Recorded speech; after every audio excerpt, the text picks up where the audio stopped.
I'm Prisoner too of excited for Azkaban this. felt like a whole new era, really. It was a much darker kind of story. There was a lot of kind of quite adult themes in it. The descriptions that J.K. Rowling has of the Dementors are very scary. And I really wanted to convey this sense that the Dementors, what they do is they suck all the joy away. That they were sucking an essence of Harry. But I think that the most important... I wanted to suck the essence of Harry. I wanted to convey the Dementors, they suck. I really wanted to suck the essence of Harry. Honestly, they could have kept the J.K. Rowling parts in, and that still wouldn't have been the worst part. I'm mad because they got a picture of Emma Watson wrong. Emma Did Watson. you see that? They put what's her name? Emma Roberts. You can't even get the name. Is No, it- you're talking about. Yeah, I was yeah. like- They put the wrong girl. I was like, that's like us when we put the wrong PNGs in our When you pod. tell me that was when you told me to put the armor in the sand, the dude thing, whatever. Yeah. we still fucked it up. I couldn't find it. I put the armor in. That's so funny. Imagine how Emma Roberts must have felt. She'd be like, "Oh, I guess I was in the newest Harry Potter reunion episode." And guess what? It sucked. It sucked. I wanted to suck the essence of this Harry Potter reunion. Why did he put so much emphasis on? I don't know. I wanted to. You know, he suck- sounds like fucking fuck. What's the villain from Scarface? The other dude. Oh, the guy that says, "Don't you ever fuck me." That guy. Yeah, yeah. Don't you ever fuck me. Sosa. That's what he sounds like. So, like, imagine like Sosa is like at the table with Tony. He's like, "Don't you ever suck me, Tony? Don't you ever suck me?" The crossover will be. I think it'll make a lot of sense. Oh my god. That, Like oh for my some God. reason, like Sosa is like explaining like Harry Potter. Like I wanted to convey the Dementors. The crossover. I came here to talk about Coke, man. Yo, I don't know why, because I was rewatching, which is like funny, it's just really weird, but like I was rewatching Iron Fist. I know you hate Iron Fist, but all I but I didn't like it. all I could think about was in the first episode of Boba Fett when everyone's coming out, right, to introduce themselves to him. I kept on thinking, lo and behold, who fucking walks out of the door right in front of Boba Fett? Bakudo from the Defenders. And he says, "Don't you want to bow to your essay?" Yeah, I said your essay. Your essay. Don't you want to bow to your Well, essay? now we're gonna get canceled. It's so stupid. Welcome everybody to the Lunch Table Podcast with Dylan and Akram. Happy New Year to you guys. Hope all your holidays went well. We are kicking off 2022 with our review of the Book of Boba Fett, Chapter 2, The Tribes of Tatooine. So buckle up for spoilers ahead. Another great episode from Jon Favreau and Dave Filoni. We got more backstory into Boba. When we last left him in Chapter 1, he was starting to establish his power base on Tatooine.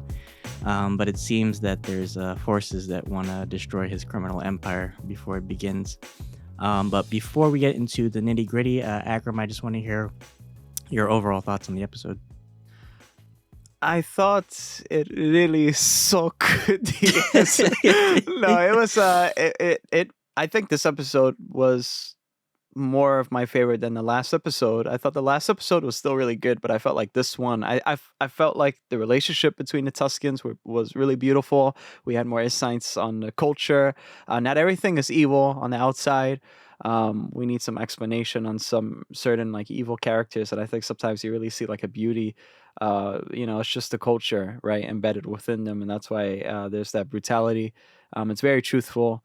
And Tamora, man, he's so awesome. And like this episode was just such a spiritual, nice episode to watch, and so action packed. It felt really expensive as well as obviously the last episode. I really love this episode. I can't wait for episode 3. So give us your thoughts. Yeah, it definitely felt like almost like kind of biblical with like the Sand People like story arc. Like it's so cool that we're seeing like their perspective on things. Like as like I mentioned this in the first episode, like they're kind of like portrayed as like savages in like the other like movies and shows. But here we're definitely like seeing more of their culture. And I think that's really awesome because, Star Wars is so lore intensive that sometimes we're so focused on the action and the main story that we forget a lot of these like alien races and like subcultures have like their own thing going on in the background. So it was cool to see that. And I think Tamora definitely brings a lot of his own culture from his Maori side to the show, which I really love because like you can see that too, like when he's like sparring with the Tuscan like leader, like that was awesome, like with his little stick fighting. So that was cool. I think the pacing wise could have been a little better because I feel like the Sand People story arc is kind of like I don't know, it's kind of like taking over a little too much because like in the beginning of the episode we got like him like in the present dealing with the Huts and the crime lords and stuff, but it kind of like felt short in comparison to like the Sand People story arc. So I kind of wish they would went like back and forth, and like kind of like Daredevil, like how like Daredevil has like flashbacks and then it goes back to the present. So like interchangeable. But I think it was all right for what it was. It was cool to see. We got to see the Huts back, which I kind of was wondering about in the first episode. Like, are we gonna see like what the Huts like what their relationship with Boba is gonna be like? So we got to see the cousins of Jabba, called the Twins. So apparently they have kind of like a mafia thing, which was kind of cool. It's almost like watching like The Godfather or something. So they're kind of like inheriting Jabba's empire. But my question was like, so like, why didn't they like take their claim when like Bib Fortuna was like boss? I have a theory, like maybe like Bib was maybe like their puppet, like he was still running their empire like under their orders. So now that Boba's like, trying to take territory for himself and he's not paying up to them, they might have a problem with it. I feel like they also paid off the mayor too to hire that assassin dude, because the assassin did admit that it was the mayor that hired him, but I feel like the mayor might be working for the Huts. But what do you think? Yeah, I think that they rather just keep everything in the family, even if Bib Fortuna wasn't really a part of the family, but at least he was like easy to manipulate, and now Boba's just this random and chaotic Outsider. element. Yeah, just Yeah. this outsider. And yeah, for sure, I think that the mayor is way more nefarious. Obviously, he looks kind of like he's like sneaky. He's just like that sneaky character. He's Mhm. just playing. He's trying to play everybody. He kind of reminds me of now I'm thinking about a Jack for some reason from Hawkeye. Now I'm just thinking about it. I could compare him to that slightly. But yeah, there's something going on more deeper. And you see this whole thing, Jabba had such this. He's been around for so long. There's so many connections for just His random influence. yeah, and now it's like everything came to a head for Jabba, and so now we have a new outsider. How is Boba gonna deal with that? And I got a feeling that he might not stay like as what is it called? You remember you said The it last. daimyo. Yeah, I got a feeling at the end, near the end, he might not stay as that. Maybe that's not actually. At the end of the day, maybe that's not who he really wants to be. I don't know. Maybe we'll see that because there has to be a reason why we're seeing so many flashbacks of him like embracing the culture of the Sand People. Maybe later he'll come to a realization that yeah, he can do this, but this won't fulfill his life. Maybe all this time, being a bounty hunter, doing all these things, maybe he just needs peace, And I'm actually wondering like, will this be the last time we'll see Boba, or because I don't think he'll die, but it's kind of like what we talked about in Hawkeye, our series one review. Maybe he just wants peace at the end of the day. He won't die, but maybe he'll just go away for a while. So that's what I'm thinking about. I have a lot of questions for the future of Boba Fett, and I'm thinking maybe Fennec will actually become a big part in organized crime for Tatooine. Maybe she'll kind of take over because she has that young energy we were speaking about last episode, that she kind of has that Boba energy as opposed to Boba now. He's like more of this wise and like he's just more well structured, I guess, more thoughtful. Right, he doesn't want to react right away. Everything's about respect. But yeah, tell us about the Sand People. Actually, what did you think about this episode? Diving into the culture, like what was your favorite parts about that? Honestly, other than my first favorite part was when he was teaching them how to ride on the speeder bikes. I thought that was really interesting because in a way the Sand People are very like representative of like indigenous cultures, and you could even like draw from like Native American cultures as well. So it kind of like reminded me of like when the Westerners brought horses to the natives for the first time, and they taught them how to like ride. So it's not like they're teaching him skills like survival skills, he's also like giving back to them. So in a way there's like a balance, there's a trade-off, and he's like establishing that deep-rooted relationship. It's kind of like reminds me of like what was it, Last Samurai, or like Dancing with Wolves. Just because like he's kind of like that outsider, he's trying to like fit into this culture of like people that have been like mistreated or misrepresented for all these years. So it was really interesting like to see like him getting invested into this subculture and like learning their ways, and like even just like crafting his own like gaffy stick. That was such like a unique way, because like it's kind of like he's forging like a katana in a way. Like you could see like every like scene like with him, he's like physically crafting it. I think that just like that's such like good quality like in like storytelling, because it's like he's kind of like, you know, forging his own character in a way. Like he's you know, he has had this reputation for so long. He's been known as this like ruthless bounty hunter, but now that he's kind of had his fall from grace with the Sarlacc pit, he kind of has to like reforge his own identity in a way. So I think like him forging that gaffy stick and like him learning like the Sand People's ways, I think that's just like him, you know, rebuilding his identity, especially with like the tree scene. It was like so like surreal. It was almost kind of like Luke going into you know, the tree on Dagobah too. Like he had like a realization moment of like what he wanted to be. But what else did you think of the episode? Well, first of all, let me just say that those are excellent points, and it's so funny because like shortly, I forgot how much intertextuality and semiotics are implemented into Star Wars or any Star Wars medium, and that's completely, you were spot on with that. It's like the whole like just the narratology of Star Wars, and in this episode, like the narrative elements, signs that we see, like the gaffy stick, that makes so much sense. I didn't even think about that. Like at first view, for some reason, I was just I don't know, I was fucking looking at my phone by accident, but like that makes so much sense, and I don't know, that's like, so I guess the show really has like such a weight behind it. I don't know where, like how much it'll More contribute. weight. Yeah, the Crucible. I don't know how much it'll like add towards the Star Wars universe. Well, albeit, you know, every show kind of like, except The Mandalorian, I'd say, but like a lot of shows, they kind of add more towards their own characters. Star Wars, like the universe, it feels like this living, breathing thing that doesn't really rely on a lot of people, except probably like the Skywalker saga, sure. But like any Mhm. spin-off, kind of, it's like its own thing, and that's all that matters. But here, it's like that's so much weight. Yeah, I can't wait to see more of that for next episode. I don't know. I'm glad we got to see some Camino, more Camino. And we saw Daniel Logan Yes, we again, did. That is even though it was kind of crazy. like you could say it was like a CGI like mirror shot, but it was cool to see like him like young again. Oh man, that was great. I wish we could get like more scenes with him, or like at least like have like him, but like, you know, because he's old now, like have him like kind of like in the Clone War era, I guess, like wearing some sort of like that armor he wore in Clone Wars or whatever. Like I wish we could see Yeah, more flashbacks of like that. Daniel Logan now, like he could still like play like a young Boba Fett, like maybe in his like younger 20s or like his teenage years or something. I don't know. It'd just be like cool to like, because he does voice him in the Clone Wars, so you know he's still involved, and he's always, you know, at Comic Cons like doing like autographs and shit. So you know he's still invested in like the Star Wars franchise. So I wonder why like Yeah. they didn't like get him involved in this, but it's tomorrow's show, so I'm glad that at least they brought him back. But speaking of like lore and like, you know, drawing from like Star Wars, we also got a couple Easter eggs we should talk about. The first being actually, before we get to the big one, Ooh. there was two little Easter eggs.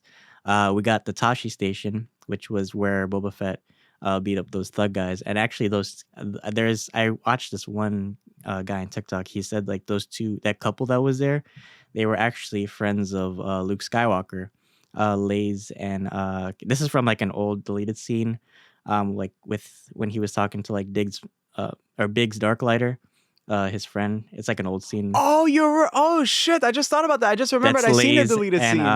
Cammy. Yeah, holy shit. I just forgot all of that. Was when we seen him with the cape. Yeah, Yeah. that's Biggs. Yeah, Oh shit. That was that's such an like an oh awkward shit scene too. moment. I know. I know that was like Yeah, a weird scene. like a lot of people would have overlooked that. Like you really have to be like a big like nerd to catch that. But the fact that we got that, that means like John and Dave do their homework and they go back and they like really like try to incorporate every little thing. Like we saw that with the Mandalorian, like when they had like the spider things, that was just concept art. You know, that wasn't even like really like in the movies, but the fact that they brought that into the shows and now they're bringing like all these like minor characters in there that we don't even think about. It's just like it's so awesome to like to see on screen. But you want to talk about the big reveal that we got? 2 words, black, and I'm gonna say the next word wrong, Crensantin or Chrysantin. It's like weird. It's like KRR. You summon a demon or some shit. Yeah, I know. I'm the first. Yo, that is so crazy because finally, like they're implementing. I mean, they did a little bit before. Some comic elements, a famous comic book character from the Dr. Aphra series. That is so great to see him. I hope we see more of him. Tell us He what you looks think. so good, like in Yes. practical effects. Like the Hutts, like they're kind of like CGI-ish, which I let slide because they did CGI for them in the prequels. But Black Chrysanthemum, yo, as like live action, he looks so fucking terrible. Like as soon as I saw the over the shoulder shot with his gladiator armor and shit, I was like, oh fuck, are they gonna do it? Because he could have been just like any other like Wookiee or some shit, but no, he's like directly from the comics. And I think he was actually with Boba Fett in a Darth Vader comic a long time ago. I don't know if it was Dr. Aphra. So yeah, Black Chrysanthemum has like a very like deep kind of backstory in the Star Wars comics. So I hope we see more of him. What do you think he's gonna go up against Boba eventually, or like they're gonna compete? I think so. The thing about his character is like he's almost like he's very much almost like Boba. I don't know about the respect thing, but in the comics, he's very like once he gets the bounty, he's like sticking with it, right? And Dr. Aphra, if you're like a big Star Wars comic fan, she betrays everybody, right? And so like they kind of like teamed up here and there, but like sometimes she would betray him or like he would like betray her because like he knows that she's more like sly. So I'm like really hopeful to seeing Dr. Aphra in the future. I was gonna talk about that. Yeah. 'Cause, well, a lot of Yeah. people were saying maybe Sophie Thatcher's character would be Dr. Aphra. I don't think so. But now that we've got Black Chrysanthemum, it's very possible that we could see Dr. Aphra in live action. Just whitewashing, just whitewashing, Right, basically. I don't know. I don't know about that. I don't know. I She's mean, like those chameleon people from from episode 2. what? It's like the most random thing. Like everybody was so mad. I mean, I don't. Yeah, Sophie Thatcher's character is a big like question mark because why is she so important to show in the trailer unless they just want to show her just to be cool? But no, she posted something on Instagram and like she's like really glad to be a part of the universe. Apparently, she's in a Showtime show, Yellow Jackets. So I'm wondering like now she's getting more of the spotlight. She was also on the show Prospect with Pedro Pascal. I'm sorry, the film. So yeah, I think that this is another big one for a resume and it might be a big role. But Black Chrysanthemum now. Will he stick around with the Hutts? I'm not sure. I think he has some type of moral code. I just think, because he's a Wookiee in the comics, it's like translated more with his actions. And, Dr. Aphra, it's usually some of these things where it's like everyone's kind of backstabbing each other. So you don't really know if he made the right move or not. So here, I think it's more black or white. Like the Hutts obviously are bad. Is Boba bad? Yeah, actually, Boba is bad, but now I think he gained a new perspective we talked about the last episode. So will Black Chrysanthemum stick with the Boba crew with Fennec Shan and Boba and that robot dude that like just talks shit about everybody in the fortress? I don't know. I'd love to see that. Yeah, what else do you have for us? Are there any other like I was actually talking to a friend of mine about this because I mentioned like in last episode I hope we get to see like some past bounty hunters. Are there any like favorites that you would want to see? I can think of a couple, but I want to know your thoughts on it. I think so I would say John Filoni, John Favreau, basically John Filoni. John Filoni. Dave Favreau. They said so for Star Wars, if you're gonna show characters, like the show has to like deserve it, has to kind of work for it, right? That's why season 2 was like packed with like Ahsoka stuff or just these callbacks. So if you were going to show anybody, I'd say you can show maybe some Clone Wars characters like from way back when, if it's deserved and if it makes sense. If not, in the comics, there's a handful, especially in IDW's comic series is made for younger audiences. They show plenty of like other characters that's like less well known. I can't even think about it on the top I'm of gonna my tell you head. who I want to see right now. I really want to see Embo, live action. Okay, I was just gonna say that because I said Clone Wars. Yeah, no, I think that'll be really cool. He's a fan favorite, so Will it make sense? I'm not too sure. Like they really, well, Black Chrysanthemum out of all people too. I don't know, but yeah, Embo would be really cool. Like I'd love to see him fight like Captain America, kind of with his I hat. know, got That'd be his really hat cool. and everything. Yeah, There was all that. That was the other robot too. It was it wasn't like an IGN. I think his name was High Singer, or something. He was like that weird robot from Clone Wars. He kind of did like that spinny move that IGN. IGN does with their reviews. IG88, yeah. IG88 did. I There's think I know. you could pick a bunch. I mean, obviously, I think a lot of people want Cad Bane, so they could have that unofficial rematch with Boba Fett. A lot of people are I don't dead know. I too. think they could pull it off. I wouldn't be surprised because he did make an appearance in Bad Batch. But seeing him live action, that's tricky because you have to keep the voice similar and also his style. Fennec though, like Fennec did have interaction with him in Bad Batch, so that'll That's be really true, interesting to see him. I think that probably will be like one that for sure we might see in the future. I don't know there will be a season 2, but if there is a season 2, I'd love to see that because again, I think they're really strict with their rule of like these characters have to deserve like a good reference. Right. And It has to make sense within the story. yeah, and Boba Fett was introduced to season 2 of The Mandalorian, so in a way he did deserve to see Black Chrysanthemum here. And I hope because in a way, like if you're not a big fan of the comic books or even novels, he is pretty much an obscure character to you, right? So I hope they dive more into comics and novels, and we have obviously Bad Batch with Cad Bane. I mean that's a big one. My main one honestly is Cad Bane or Embo. Everybody else is like kind of like I don't know. Now my question to you Or is Boss. I was gonna say like what's the deal with Boss? Because I haven't really caught up much with the new because I owe like about like $1,000 in comic books right now to like read all these.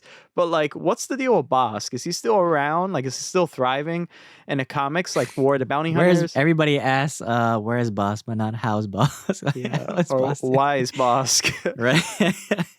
I don't know. Well, he's like you said, he is like in a couple comic issues. I think he's even War of the Bounty Hunters right now. Yeah, we don't really know where he's been since Clone Wars. I mean, obviously he was around during the time of the Empire and stuff. I think if they're gonna bring Boss back, kind of like Cad Bane, it has to like make sense and it has to be deserved. Because also you kind of have to make him look good, but also close to Empire, like with that cheesy lizard suit. I was about to say like Lizard from Spider-Man.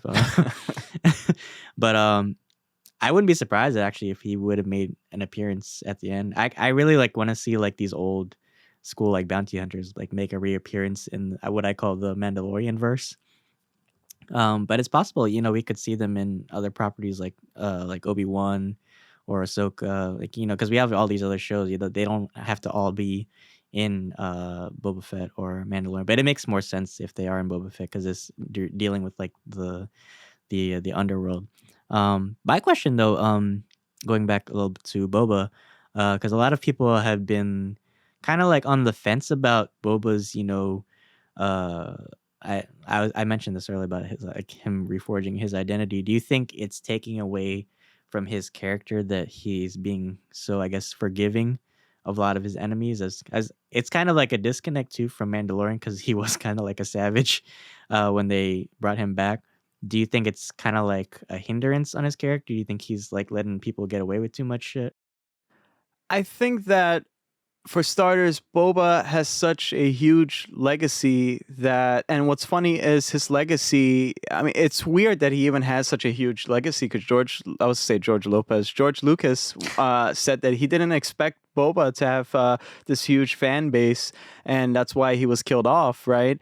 And so the fact that people are making fanfic back then in the 90s to early 90s to early 2000s and and the fact that people are so in love with the iconic armor, and they like have this whole mindset on Boba that he's just this badass character. And even in the comics, when he's first introduced in the Star Wars comics, he was this very like hard badass character, like almost like a Terminator. He kind of resembled Deathstroke in a way.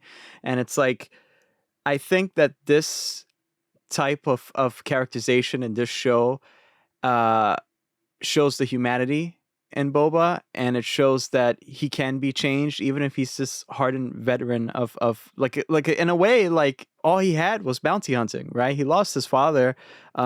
He lost basically everything. He gained relationships, but they were like bad ones. So in a way, he gained a new family with the Tuskens, and he really formed this humanity. And I think it's really true to the character. And I think it's just so honest to show this in this show. And this capacity, because this is Disney Plus, right? So it's kind of bold to like show him like more forgiving. And I think that it's really refreshing. And I think we don't really know much about Boba because we see him in the Clone Wars, but he was a kid. We see him in the comics, but he was kind of like this Deathstroke type of character where like he's badass. But we haven't really got a chance to sit down with him and show what makes him tick, what can change him. What's his humanity like? Is he a forgiving person? And I think actually, because of this show, I think I prefer this type of Boba more because I could relate more towards him. I think that it's a beautiful thing, and I think that I hope that he can show Fennec, more stuff. Anyway, like the Mandalorian, he was really barbaric, but so are the Sand People, right? But at the end of the day, he talked to the Mandalorian or Mando. He was just like showing him like, this is my armor, explain things to him. It shows two sides, and plus he is getting older. He's getting wiser. I think that's what it is. I think yeah. What do you think? Yeah, those are great points. I mean, yeah, definitely like Boba. I would say Boba actually inspired the expanded universe in a way, because our first introduction to Boba was actually the first spin-off from Star Wars. It was the holiday special. And, since then, like you said, he's been like this iconic character for so long since his first appearance in Empire Strikes Back. And he's just like inspired so many, comics and novels and obviously the Clone Wars animation. Even in video games, he's made appearances like in Force Unleashed. So yeah, I think definitely like we have a mindset about what Boba Fett is. Like you said, he is kind of like this Terminator character in a way. But I think like this show does definitely bring out his humanity side. He's more than just a suit of armor. He's a guy underneath it. And I think I like what this show is doing because they're showing more of who he is as a person.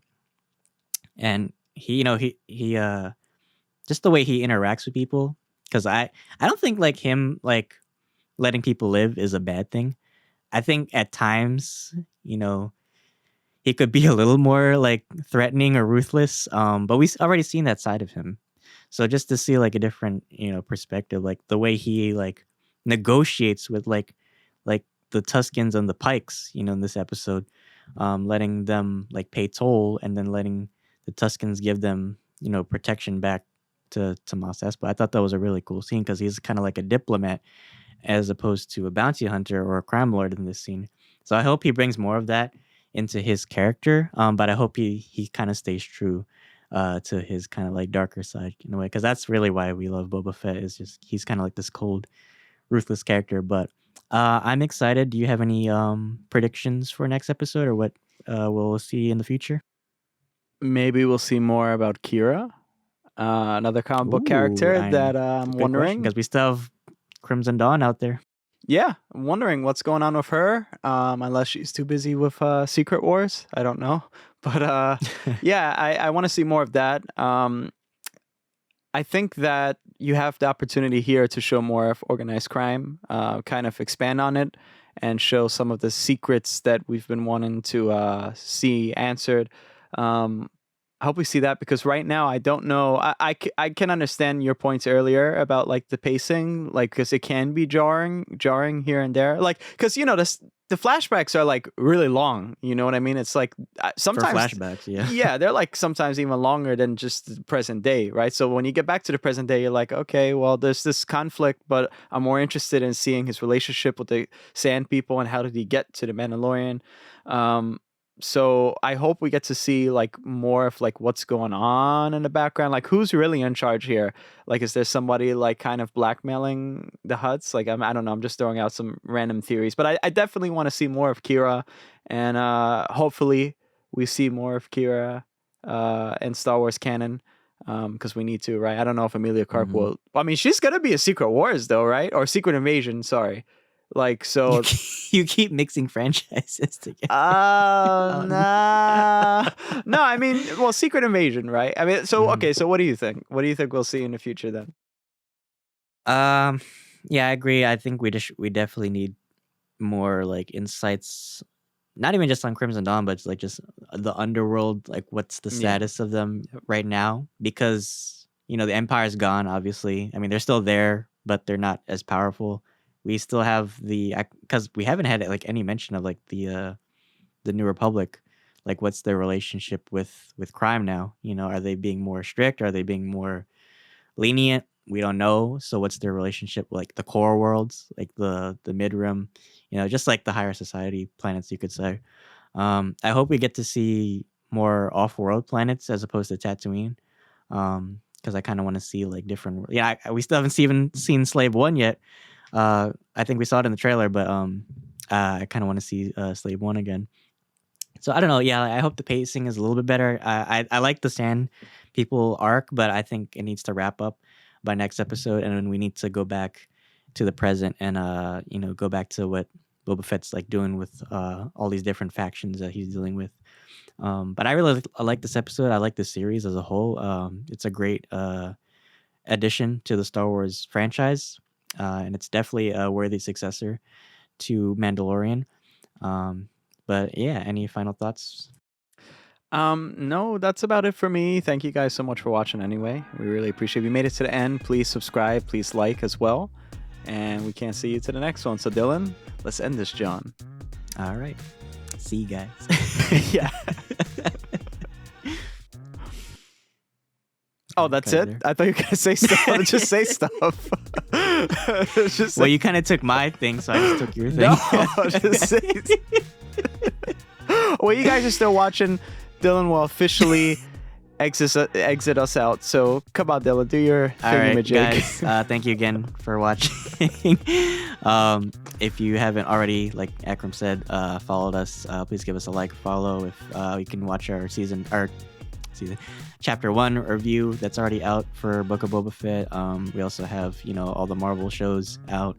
So follow us if you want to see as we're following Boba Fett. Our reviews, hopefully every Wednesday. We try to get it out as early as possible. But we also will have Peacemaker coming out this month, I believe. So stick around for that. We have a lot more content coming.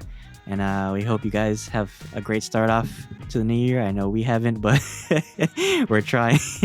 All right. But thank you again, guys. And we'll see you next time. Thank you for having lunch with us.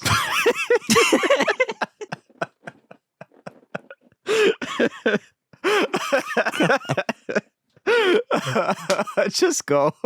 Next video.